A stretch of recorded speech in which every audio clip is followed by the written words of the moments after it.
HVAC 101, we're going to bring it back to the basics of refrigeration and air conditioning. We're going to go over the refrigeration cycle. It is probably the most important thing you need to learn and master when you get into AC or refrigeration. Like always, we're going to be using my book. We're going to start out this one with a quote. This quote is in this book, but it's luck is preparation meeting opportunity.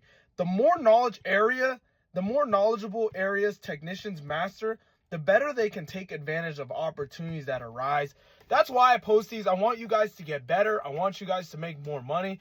And like I said, I'm on the grind, so I want y'all to be on the grind, and vice versa. I'm trying to grind, and I want people around me that have my mindset, and that's what we're kind of building here. Oh, mastering the refrigeration cycle. What are each components? Why are they important? And what happens in each part of this cycle? Compressor, condenser, metering device, evaporator. That is never going to change unless it's an absorption chiller. It always goes this way, to your condenser, to the metering device, to evaporator.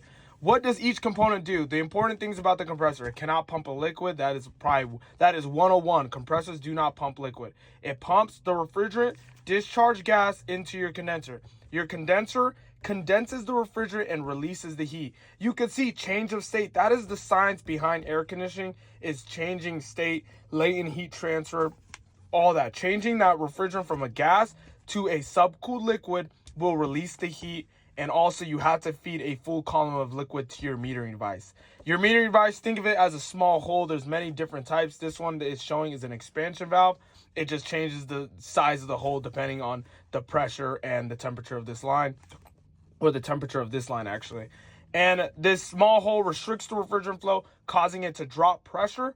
After it drops pressure, it goes into your evaporator. Your evaporator is going to boil off the refrigerant, evaporate the refrigerant. That's where that change of state happens, absorbing the heat, causing it to be a superheated vapor, and it goes back to your compressor and pumps it again, and that is your refrigeration cycle. The science behind air conditioning is the change of state.